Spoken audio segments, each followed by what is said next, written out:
할렐루야. 아멘. 오늘도 말씀을 깨닫는 지혜와 응답받는 기도의 은총이 우리에게 넘치게 될 줄을 믿습니다. 오늘은 이 이스라엘 주변에 있는 나라 중에 이 암몬이라는 나라가 어떻게 이 다윗의 왕국에 이 종속이 되는지를 보여주는 본문입니다.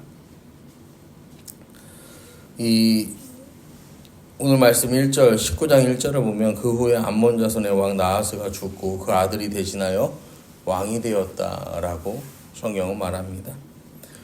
이 18장 11절을 보면 다윗 왕이 그것도 여호와께 드리되 에돔과 모압과 암몬 자손과 블레셋 사람들과 아말렉 등 모든 이방 민족에게 빼앗아 온 은근과 함께하여 드리니라.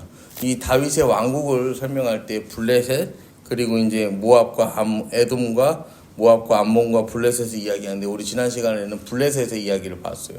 그리고 오늘은 이제 암몬의 이야기를 보는 거죠. 이 2절에 보면 다윗이 이르되 하눈의 아버지 나하스가 전에 내게 호의를 베풀었으니 내가 그 아들 하눈에게 호의를 베풀리라 하고, 이게 뭐냐면은 다윗이 사울을 피해서 떠도는 그 시간 가운데 이 암몬 왕 나하스에게 그 자기 몸을 의탁할 때가 있었어요. 왜냐면은 이 모압과 암몬이라고 우리가 통틀어 이야기하는데 이 다윗의 할머니의 계보 중에 누가 있습니까?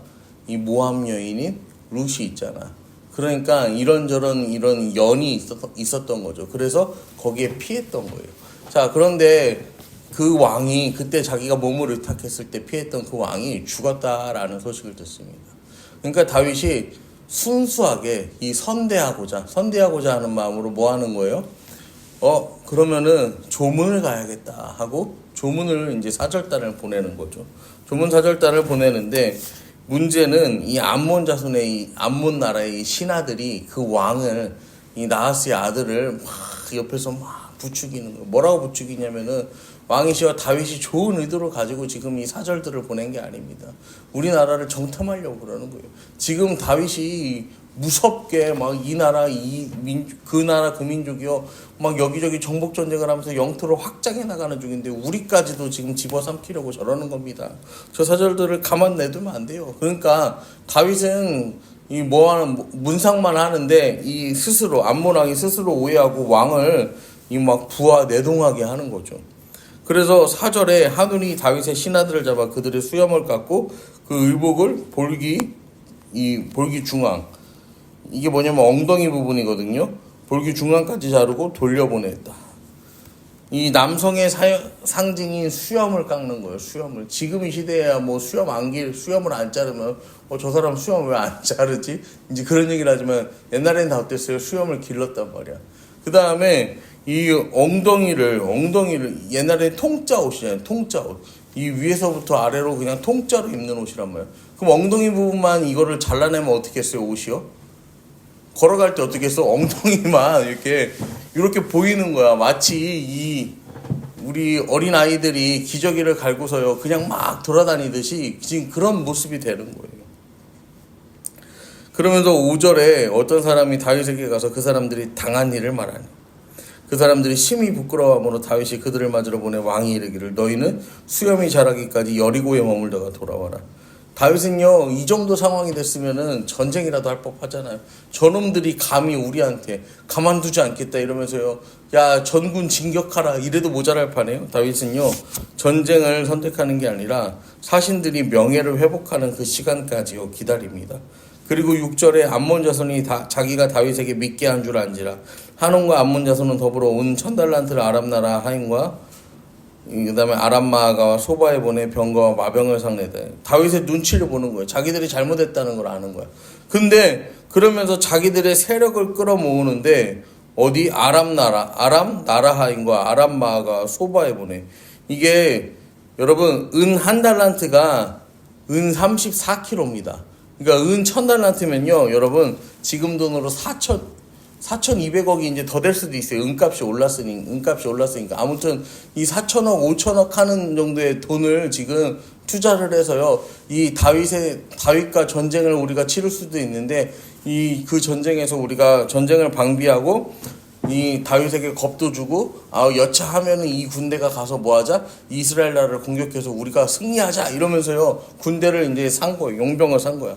문제는요 그렇게 산 용병이요 뭐라는 거요? 이미 다윗에게 한 번씩 다 패배했던 나라들이라는 거죠. 다윗이 싸울 마음이 없었는데 이렇게까지 나오니까 어쩔 수 없이 싸우러 나갑니다. 그래서 14절 15절에 보면요 요압과 그 추종자가 싸우려고 아람 사람 앞에 나아가니 그들이 그 앞에서 도망하고, 아직 안 싸웠거든요. 칼도 안 됐거든. 근데 군대가 나타나니까 도망갔대요.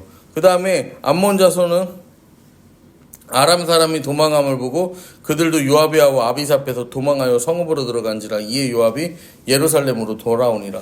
그냥 여러분 눈으로 봐도 말이 안 되는 거예요. 이 5천억이 넘는 돈을 가지고 투자해서 용병들을 불러 모았는데 이들이요 칼 한 번 부딪히지 않고요 그 다윗의 군대가 나타나자마자 이 걸음아 나 살려라 꽁지가 빠지게 도망을 가는 거예요. 그리고 19절에 보면 하다데셀의 부하들이 자기가 이스라엘 앞에서 패하였음을 보고 다윗과 더불어 화친하여 섬기고 그 후로는 아람 사람이 암몬 자손 돕기를 원하지 아니하였더라. 다신 엉뚱한 짓을 하지 않았다는 거예요. 다신 협력하지 않았다는 거예요. 여러분 어떻게 이런 전쟁이 가능할까요? 어떻게 이런 말도 안 되는 전쟁이 가능했을까요? 여러분 하나님께서요 우리가 성경을 보면은 잘 나오는데 하나님께서요 다윗에게요 복을 주십니다. 다윗에게 복을 주시는데 어떤 복을 주냐면 복을 하도 많이 받아갖고 어떤 복을 주시냐면은 어디로 가든지 이기게 하시는 복을 주세요. 그랬더니 다윗의 이 정복전쟁에서 이런 말도 안 되는 그냥 손 안 대고 코를 푸는 이 전쟁의 역사가요 짜잔하고 등장하게 되는 거예요. 여러분 싸워보지도 않고 이겼어요. 여러분 우리 이 지금 시대를 살아가는 우리는요 이기려면 뭐 해야 됩니까? 싸워야 돼요. 이 무한한 경쟁의 시대를 살아가고 있어요. 무한한 경쟁의 시대를 살아가요. 그래서 어떻게 하냐면은 이 벌써 유치원생들도 뭐 합니까? 무한한 경쟁의 시대를 살아가고 있어요. 근데요 이게요 이 자녀들은 어린애들은요 처음엔 이게 경쟁인지 몰라요. 그런데요 시간이 지나가잖아요. 그럼 이게 경쟁이라는 걸 알아. 우리 예담이도 ABCD 노래를 불러요. 어린이집에서 알려줘서 ABCD 노래를 부르는 게 아니라 거기 어떤 애가 이 예담이랑 같은 나이 애가 ABCD 노래를 너무 좋아한대. 그래가지고 그거를 막 맨날 틀어달라고 하니까 이제 그거를 틀어주는 거예요. 그러니까 다른 애들까지도 저기를 되는 거예요. 근데 뭐 알다시피 예담이가 막 똑똑해갖고 저기 한 게 아니야. 그러면 걔도 예담이 A, B, C 막 이렇게 하긴 하지만 완벽하지 않아요. 완벽하지 않아. 그러면은 근데 예담아 이거 좀 더 해봐. 이거 한번 더 불러봐. 그러니까 예담이가 그러는 거야. 이건 재현이가 잘해. 뭐 이러면서 그렇게 얘기하는 거예요. 자기는 이거 아니래. 그러면서 자기는 치카맨, 자기는 치카파워맨이래. 그런 얘기만 하는 거예요. 여러분, 애들이 그래요. 우리 자녀들이요, 스스로 알아. 자기들도요, 이거는 내가 잘하는 거, 이건 못하는 거. 그게 왜 그러냐면요, 이 세상의 통치 원리가 그렇기 때문에 그래요. 세상의 통치 원리가. 지는 애가 있으면 또 뭐도 있어야 되는 거, 떠오르는 애도 있어요. 이래서 누군가가 올라서려면은 누군가를 밟아야 한다. 이게 이 시대 이 사회의 풍조인 거예요. 여러분 여런데요. 지금 다윗은요. 누구를 짓밟지도 않았어요. 누구를 어떻게 하지도 않았어. 그런데 하나님이 이기게 하신다는 거예요. 여러분 하나님을 믿는 그리스도인의 진정한 이 은혜의 삶, 은혜로 이루어내는 승리는 바로 이러한 승리임을 여러분 믿으시기를 바랍니다. 정작 이 하나님의 사람은 아무것도 하지 않는데 이 하나님의 사람을 무너뜨리기 위해서 선 사람들이 뭐 하는 거예요? 자기들끼리 막 협력해. 그래서 자기들끼리 막 이 사람을 괴롭히려고 찾아와. 그런데 자기들 안에서 내란이 일어나고 자기들 스스로 무너져서요. 자기들 스스로 도망한다니까요. 이 은혜의 사람 앞에서는. 여러분, 그러면 우리가 앞으로 이 인생을 살아갈 때 하나님 우리가 뭐라고 기도해야 돼요? 하나님 오늘도 싸워 이기는 은혜를 주세요. 이게 아니라 하나님, 내가 오늘도 하나님 은혜에 붙들려서 하나님, 세상이 하나님의 은혜 앞에서 하나님의 그 크신 권능 앞에서 도망하는 승리의 주인공이 제가 되게 해주세요. 여러분, 우리가 이렇게 기도해야 하지 않겠습니까? 오늘도 우리가 우리의 삶을 위하여 기도할 때, 또 우리의 자녀들을 위하여 기도할 때 여러분 이렇게 기도하시기를 부탁드립니다.